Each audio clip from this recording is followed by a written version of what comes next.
रामचरितमानस के लंका कांड से रावण का कुंभकर्ण को सीता हरण से लेकर अपने वीर राक्षसों के मारे जाने की बात बताना, कुंभकर्ण का भाई विभीषण से मिलना और श्री राम जी का भजन करते रहने की कहना।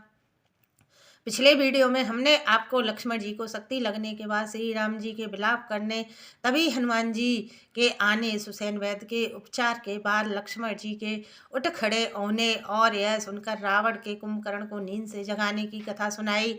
आज हम आपको आगे की कथा सुनाएंगे। शंकर जी कहते हैं, हे पार्वती, जब कुंभकर्ण जाग गया तब उसने रावण को जगाने का कारण पूछा। तब अभिमानी रावण ने जिस प्रकार सीता जी को हरलाया, तब से अब तक की सारी कथा कही। फिर कहा, तात वानरों ने सारे राक्षस मार डाले, दुर्मुख देवांतक, नरांतक, अतिकाय, अकंपन और महोदर आदि दूसरे सभी रणधीर वीर रणभूमि में मारे गए।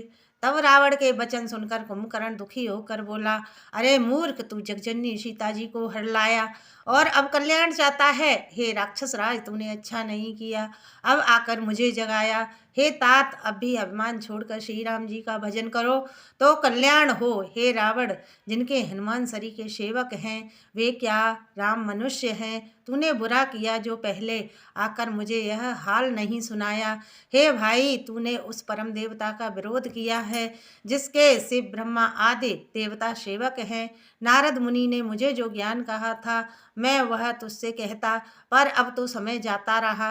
हे भाई, अब तो अंतिम बार आंख बार भरकर मुझसे मिल ले, मैं जाकर अपने नेत्र सफल करूं। तीनों तापों को छुड़ाने वाले श्याम शरीर कोमल नेत्र श्री राम जी के जाकर दर्शन करूं। श्री राम जी के रूप गुणों को स्मरण करके कुंभकर्ण क्षण भर के लिए प्रेम में मग्न हो गया। फिर रावण ने करोड़ों घड़े मदरा और अनेकों भैंसे मंगवाए। भैंसे खाकर वह मदरा पीकर वह बिजली के समान गरजा। मद में चूर्ण के उत्साह से पूर्ण कुंभकर्ण किला छोड़कर चला गया। सेना भी साथ नहीं ली। उसे देखकर विभीषण जी आगे आए और उसके चरणों में गिरकर अपना नाम सुनाया। छोटे भाई को उठाकर कुंभकर्ण ने हृदय से लगा लिया और श्री राम जी का भक्त जानकर विभीषण कुंभकर्ण को प्रिय लगा। विभीषण ने कहा, परम हितकर सलाह एवं विचार कहने पर रावण ने मुझे लात मारी। उसी गिल्लान के कारण मैं श्री राम जी के पास चलाया। दीन देखकर श्री राम जी के मन को बहुत ही प्रिय लगा। तब कुंभकर्ण ने कहा, हे पुत्र सुन, रावण तो काल के वश में हो गया है। रावण के सिर पर मृत्यु नाच रही है, वह क्या अब उत्तम सलाह मान सकता है?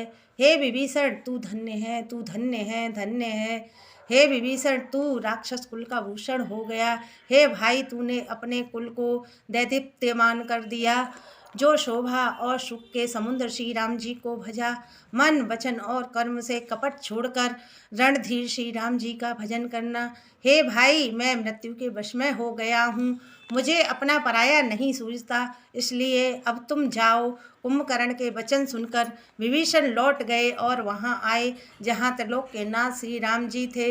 विभीषण ने कहा, हे नाथ, पर्वतों के समान विशाल देह वाला रणधीर कुंभकर्ण आ रहा है। इससे आगे की कथा हम आपको अगले वीडियो में सुनाएंगे।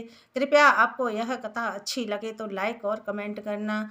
जय श्री राम, जय हनुमान। श्री शिवाय नमस्तुभ्यम।